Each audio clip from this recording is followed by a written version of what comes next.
하나님의 은혜와 평강이 차고 넘치시기를 축복합니다. 아주 간단하게 추수감사절의 유래를 살펴보면 미국에서 시작이 되었습니다. 1620년에 102명의 청교도들이 신앙의 자유를 찾아서 영국을 떠나서 신대륙인 미국에 도착을 했습니다. 그때 출발할 때 인원이 102명이었는데 항해 도중에 절반이 죽었어요. 그리고 도착을 해서 1년 안에 또 절반이 죽었습니다. 겨우겨우 농사를 지어서 수확을 하고 그걸 가지고 하나님 앞에 드리고 감사 예배를 드렸어요. 이것이 추수감사절의 시작입니다. 도움을 주었던 인디언들도 초청을 하고 또 맛있는 음식을 만들어서 서로 나누었습니다. 그리고 하나님 앞에 감사 찬양으로 영광을 올려드렸어요. 미국에서 이것을 국경일로 제정을 하고 또 미국 선교사들이 우리나라에 들어와서 복음을 전할 때 아울러서 이 추수감사절의 전통도 들여왔습니다. 저는 늘 이 추수감사절의 유래, 우리가 너무나 잘 알고 있고 또 잘 외우고 있는 이 내용에 대하여 생각을 할 때마다 어떻게 이런 상황에서 감사할 수 있었을까 하는 생각이 들어요. 102명이 출발을 했습니다. 그 중간에 51명이 죽었어요. 정확하게 절반이 죽었어요. 근데 그 사이에서 아기들이 태어났기 때문에 거의 숫자는 비슷했습니다. 그리고 도착을 해가지고 농사를 짓는데 그 추위라든지 굶주림 또는 맹수의 습격, 질병 이런 거로 인하여서 반이 넘는 숫자가 또 죽어요. 최종적으로는 49명이 살아남습니다. 이들이 농사를 져서 하나님 앞에 감사 예배를 드리는 거예요. 옆에는요, 함께 떠나왔던 동료들의 무덤들이 쫙 있어요. 공동묘지가 이렇게 쫙 있는데 그 옆에서 감사 예배를 드리고 있는 거예요. 저는 이게 잘 이해가 안 가요. 굉장히 많은 숫자의 사람들이 죽었습니다. 그것에 비해서 수확물이라고 하는 건 별거 아니에요. 근데 그거 앞에서도 하나님 감사합니다. 하나님 감사합니다. 이러면서 예배를 드리고 있는 그들의 모습을 보면은 거기에 아주 놀라운 추수감사절의 의미가 있다 하는 생각이 들었습니다. 그들의 모습을 통해서 믿음이란 무엇인가? 감사란 무엇인가? 하는 것을 우리가 다시 한번 생각을 하게 되었어요. 여러분, 감사는 무엇입니까? 감사는 도전하는 거예요. 영어로 얘기하면 챌린지죠. 도무지 감사할 수 없는 상황에서 믿음을 가지고 감사로 도전하며 나가는 것이 진짜 감사입니다, 여러분. 할렐루야. 상대적인 감사가 있습니다. 다른 사람하고 나를 비교해보고 감사하는 거죠. 내가 다른 사람에 비해서 건강해. 그러니까 감사해. 내가 다른 사람에 비해서 가진 것이 좀 많아. 그러니까 감사해. 내가 다른 사람들보다 명예가 높아. 그러니까 감사해. 여러분, 이런 감사는 아무나 가질 수 있는 감사예요. 근데 절대적인 감사가 있어요. 그거는 내가 지금 현재 주어진 환경에서 하는 감사죠. 다른 사람에 비해서 내가 건강이 좋지 못합니다. 그래도 감사해. 내가 다른 사람에 비해서 많이 가지고 있지 못합니다. 그래도 감사해. 그리고 내가 다른 사람들에 비해서 명예가 높지 않아. 그래도 감사해. 할렐루야. 이런 감사는 아무나 가질 수 있는 그런 감사가 아니라는 거예요. 이런 감사는 믿음의 사람들이 갖는 감사예요. 믿음의 사람들은 감사할 수 없는 조건에서도 하나님을 믿는 그 믿음 안에서 감사에 도전하면서 살아가는 사람이 믿음의 사람들이에요. 할렐루야. 그 대표적인 예가 뭐냐면 하박국 선지자입니다. 여러분, 그가 어떤 상황 가운데 있었느냐? 그가 어떤 상황 가운데 있었느냐 하는 걸 보게 되면 하박국 3장 16절에 있는 말씀을 보겠어요. 다 같이 시작. 내가 들었으므로 내 창자가 흔들렸고 그 목소리로 말미암아 내 입술이 떨렸도다. 무리가 우리를 치러 올라오는 환난 날을 내가 기다림으로 썩이는 것이 내 뼈에 들어왔으며 내 몸은 내 처소에서 떨리는도다 이랬거든요. 이스라엘 백성들이 하나님 앞에서 우상 숭배를 많이 했어요. 그리고 그렇게 하나님 말씀을 선포했건만 불신앙하고 불순종했습니다. 하나님의 심판이 목전에 있었어요. 그리고 바벨론의 침공이 목전에 있었습니다. 그거를 하나님께서 하박국 선지자에게 보여주셨어요. 그들이 침공하면 어떠한 일이 벌어질 것인가 하는 것을 보여주셨어요. 그럼에도 불구하고 그거를 전하고 했는데도 상황은 나아지지 않았습니다. 오히려 더 최악의 상황으로 치닫기 시작을 했습니다. 그래서 여러분, 하박국 3장 17절에 있는 말씀에 보면 저 유명한 이런 말씀이 있죠. 다 같이 시작. 비록 무화과 나무가 무성하지 못하며 포도나무에 열매가 없으며 감람나무에 소출이 없으며 밭에 먹을 것이 없으며 우리의 양이 없으며 외양간에 소가 없을지라도 성벽이 무너졌습니다. 그리고 절대 하나님의 임재를 나타내는 성전은 무너지지 아니하리라 라고 생각했는데 무너졌어요. 사람들이 살고 있는 가옥들도 파괴되었습니다. 그리고 심지어는 아무것도 남아나지 않았다는 거예요. 그 어떤 소출도 거둘 수가 있는 상황이 아니었습니다. 최악의 상황을 맞이하게 됩니다. 최악의 상황을. 그럼에도 불구하고 거기서 반전이 일어났는데 하박국 선지자가 하나님 앞에 감사해요. 어떻게 이런 일이 일어날 수 있을까요? 하박국 3장 18절에 있는 말씀을 보겠습니다. 시작. 나는 여호와로 말미암아 즐거워하며 나의 구원의 하나님으로 말미암아 기뻐하리로다. 나는 즐거워한대요. 그 최악의 상황에서 나는 기뻐한대요. 왜요? 나의 하나님은 구원의 하나님. 언젠가는 하나님 반드시 우리를 구원하여 주실 것이다. 그리고 이와 같은 상황에 우리를 절대로 내버려 두지 아니하실 것이다. 이와 같은 믿음을 가지고 있었어요. 그리고 감사하면서 하나님 앞에 나아갔습니다. 그게 뭐냐면 감사 챌린지죠. 감사하면서 도전하면서 나갔어요. 그랬더니 상황은 절대로 나아진 것이 아닌데 내 마음속에 기쁨이 생기기 시작하고 내 마음속에 즐거움이 생기기 시작을 했다는 거죠. 그리고 또 다른 하나의 예가 오늘 본문인데요.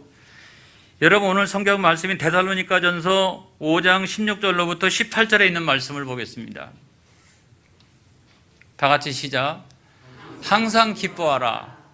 쉬지 말고 기도하라. 범사에 감사하라. 이것이 그리스도 예수 안에서 너희를 향하신 하나님의 뜻이니라. 우리가 너무너무나 잘 알고 있는 말씀이죠. 항상 기뻐하래요. 그리고 범사에 감사하래요.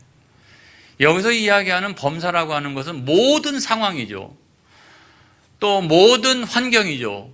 그런 것 속에서 감사하래요. 최악의 상황이 우리에게 다가오면 우리는 감사하기가 어렵습니다. 근데 거기서 감사하래요. 어떻게 우리가 감사할 수 있을까? 어떻게 하면 우리가 그런 상황에서 감사할 수 있을까요? 해답이 저는 그 사이에 있다고 생각합니다.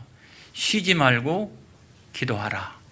할렐루야. 기도는 누구에게 하는 거예요? 기도는 하나님에게 하는 거예요. 하나님은 어떠한 분이십니까? 하나님은 우리를 구원하신 하나님이에요. 그래서 절대로 그와 같은 상황에 내버려 두시는 하나님이 아니시라는 거예요. 우리를 하나님께서 반드시 구원하여 주실 것이다 라고 하는 거예요.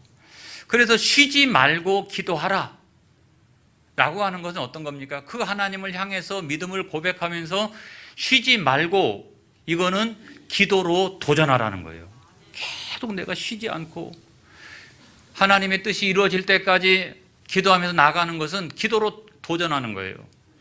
그렇게 기도로 도전했더니 범사에 감사하게 되고 또 범사에 감사하게 되었더니 항상 기뻐하게 된 것이죠. 그래서 기도로 도전하고 감사로 도전하고 기쁨으로 도전하고, 이것이 그리스도 예수 안에서 우리를 향하신 하나님의 뜻이라는 거예요. 여러분, 완전한 것은 천국에 있지 현실에 없습니다. 여러분, 내가 예수 믿으면 모든 것이 완벽하게 하나님 준비하시고, 여러분 그렇지 않아요. 우리는 무조건 건강하고 부자로 살고 승진하고 성공하고 그렇지 않습니다. 가장 완전한 것은 천국에 있어요.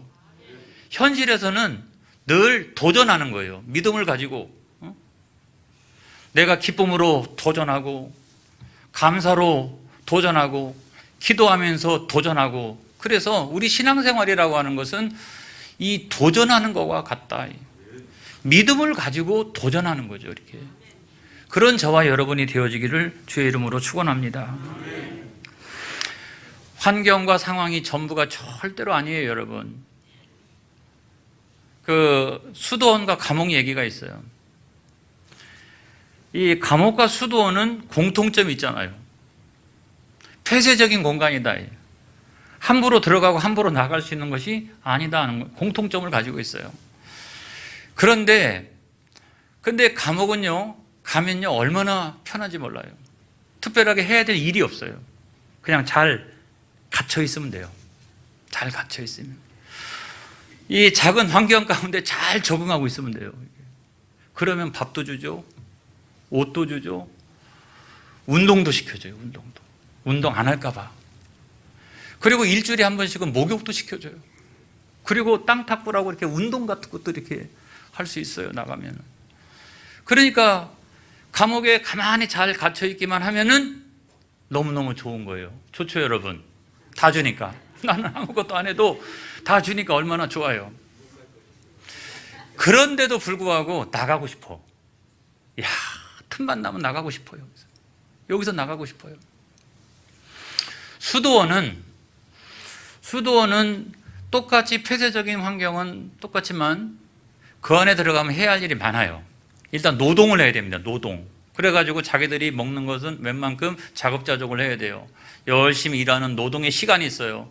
그리고 규율이 얼마나 센지, 딱 들어가면서부터는 하나님 앞에 예배드리는 시간이 정해져 있고요. 아침 저녁으로. 그리고 그 사이사이에도 하나님 말씀을 읽는 시간도 있고요. 그 다음에 기도하는 시간도 다 정해져 있어요. 그래서 일단 수도원에 들어가면 내가 다 해야 돼요. 그리고 해야 할 일이 엄청나게 많아요. 나쁘죠? 우리가 생각해 보면 나빠요. 갇혀 있는 것도 억울해 죽겠는데 거기서 내가 해야 할 일이 엄청나게 많으니까 나쁘죠.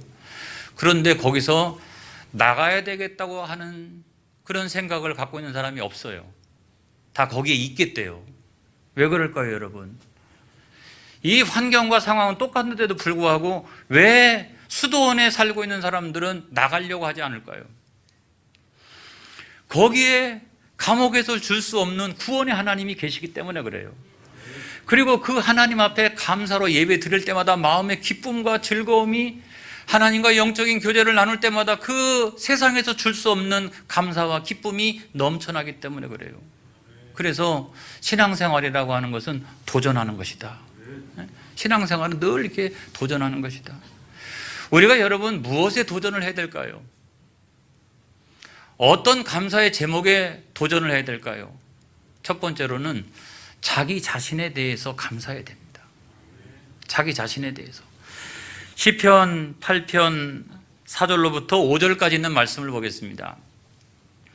시작. 사람이 무엇이기에 주께서 그를 생각하시며 인자가 무엇이기에 주께서 그를 돌보시나이까. 그를 하나님보다 조금 못하게 하시고 영화와 존귀로 관을 씌우셨나이다. 할렐루야. 믿는 당신을 향하여 하나님은 늘 생각하신다는 거예요. 그리고 우리의 삶을 어떻게 디자인해 갈까 우리를 늘 돌보신다는 거예요. 그리고 마침내는 영화와 존귀로 관 씌우시기를 원하신다는 거예요. 하나님이 얼마나 우리를 사랑하시고 있는지 독생하신 그리스도를 내어주셨습니다. 우리 안에 성령을 부어주셨어요. 그리고 내가 하나님을 모시고 살아가는 존재가 되었어요. 나는 세상에서 병들고 또는 가난하고 명예가 없어도 나는 하나님의 자녀예요. 하나님이 내 아버지가 되어주세요. 그리고 이와 같은 영화와 존귀는 세상 사람들이 누릴 수 있는 것이 절대로 아니에요. 할렐루야. 이것이 우리의 신분인 거예요.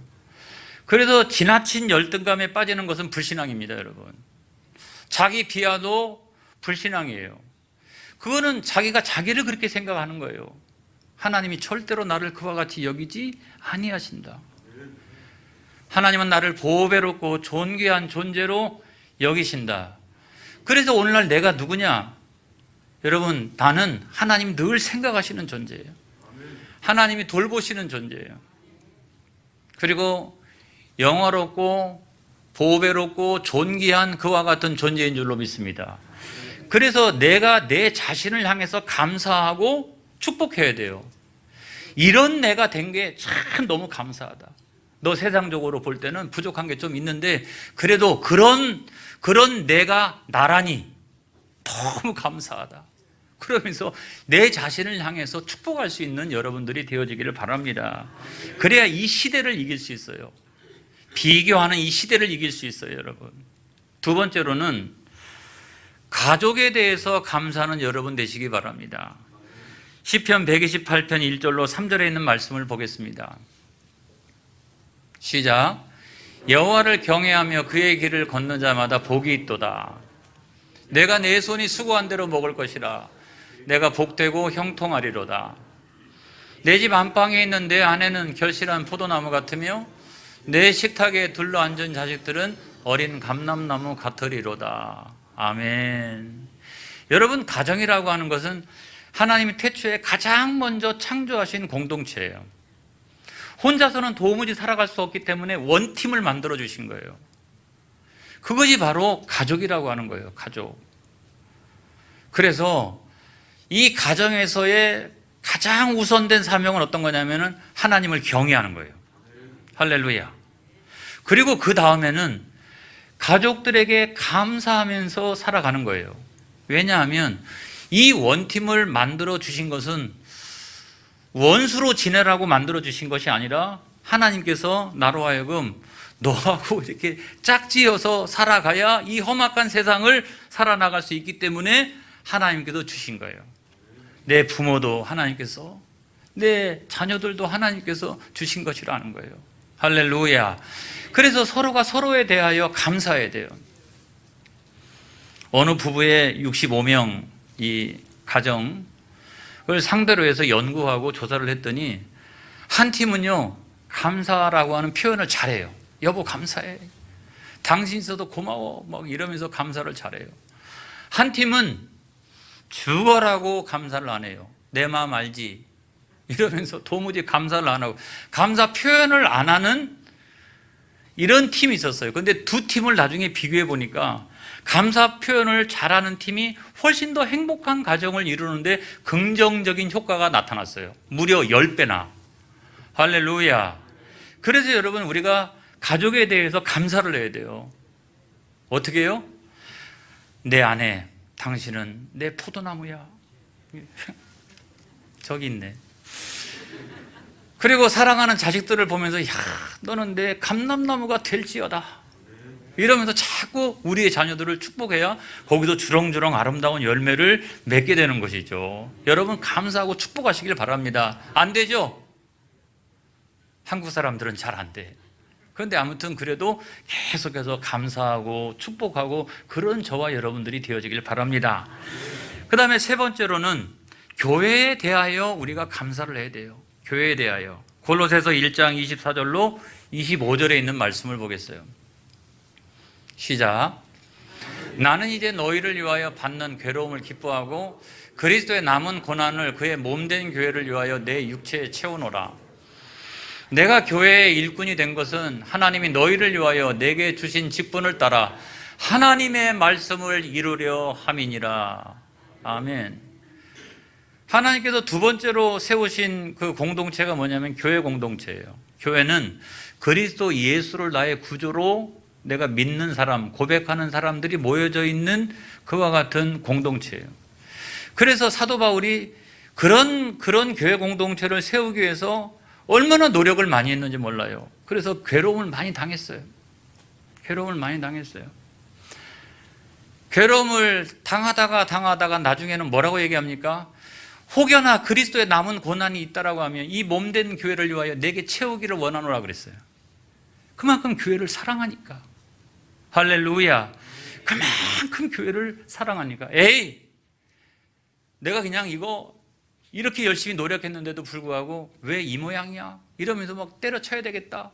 이런 게 아니라 그리스도의 남은 고난이 혹여나 좀 있다면 그거를 주님의 몸된 교회를 위하여 나에게 채우기를 내가 원하노라 할 정도로 교회를 사랑했어요, 여러분. 여러분, 주님의 교회를 사랑하시기를 축복합니다. 여러분, 덕천교회 다니는 거를 여러분 우리 감사해야 되는 거예요.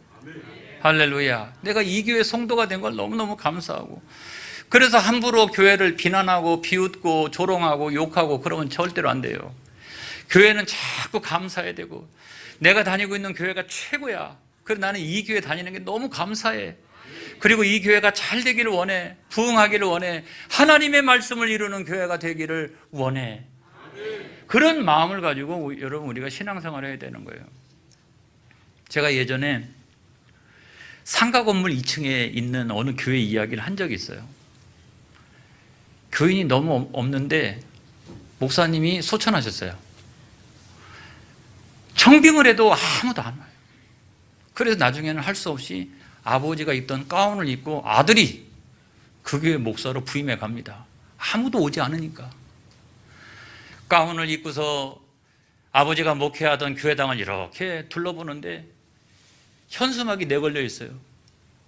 하나님, 이 지역사회가 성시화되게 하여 주시옵소서. 그리고 2,000명 모이는 교회가 되게 하여 주시옵소서.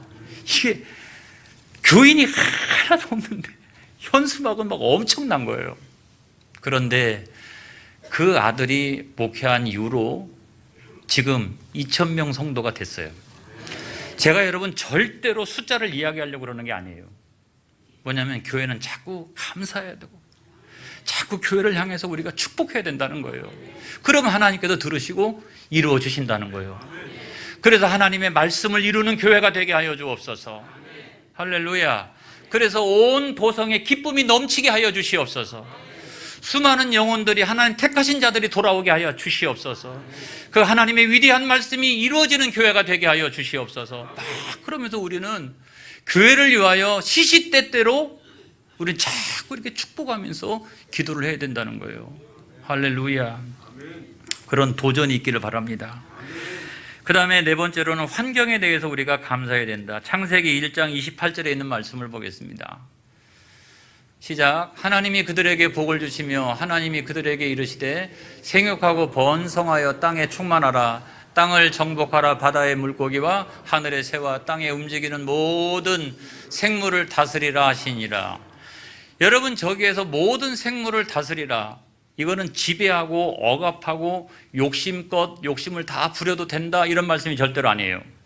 저거는 청지기의 사명을 말하는 거예요. 잘 돌봐라. 네가 식물들도 잘 돌보고 동물들도 네가 잘 돌봐라.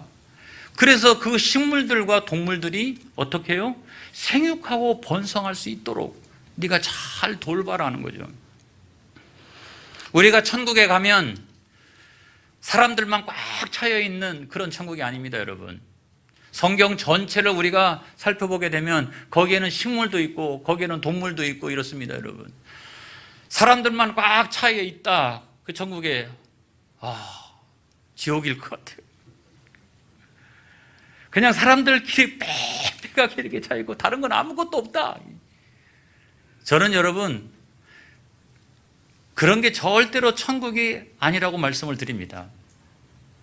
그래서 하나님께서 우리에게 식물도 잘, 동물들도 잘 돌보아라. 요즘 코로나19 상황이 되었지만 여러분 정말 인류의 위기라고 말합니다. 여러분 인류의 위기라고 말합니다. 분기점이라고 말합니다. 여기서 인류가 다시 청지기적 사명을 회복하지 못하면 감당할 수 없는 상황이 온다고 분명히 이야기하고 있어요. 그래서 여러분 우리가 어떻게 해야 된다? 도전해야 된다. 이 환경에 대하여 정말 우리가 감사하면서 이 환경을 잘 돌보는 이와 같은 일에 우리가 최선을 다해야 된다 하는 말씀을 드리는 거예요. 그리고 맨 마지막으로 가장 큰 감사, 가장 위대한 감사는 하나님께 대한 감사죠. 할렐루야. 우리가 하나님께 대하여 감사해야 되는 가장 중요한 이유는 뭡니까? 하나님께서 그리스도 예수 안에서 그 십자가의 은혜로 말미암아 우리를 구원해 주셨기 때문에 이것이 가장 큰 감사죠. 그래도 하나님 아버지, 내 시간을 사용하여 주시옵소서, 내 물질을 사용하여 주시옵소서, 내 건강을 사용하여 주시옵소서. 영혼을 구원하는 일이 교회의 가장 중요한 일이에요. 저는 목사로서 단연코 이야기합니다. 교회의 가장 중요한 사명은 영혼을 구원하는 일이에요. 그 나머지는 세상에 얼마든지 할 수 있어요. 그리고 그 영혼을 제자 삼고 하나님의 나라를 영적 세계에서 확장시켜 나가는 일이 교회가 가지고 있는 가장 중요한 사명입니다. 하나님 아버지, 내가 도전합니다. 나의 시간을 사용하여 주시옵소서, 내 물질을 사용하여 주시옵소서, 내 건강을 사용하여 주시옵소서. 하나님 감사합니다. 그러면서 나가는 것이 뭐냐면 이 감사의 도전인 거예요. 여러분, 그런 도전이 있기를 바라요. 하반기는 그런 감사로 넘쳐날 수 있기를 축복합니다. 할렐루야, 할렐루야. 기도하겠습니다.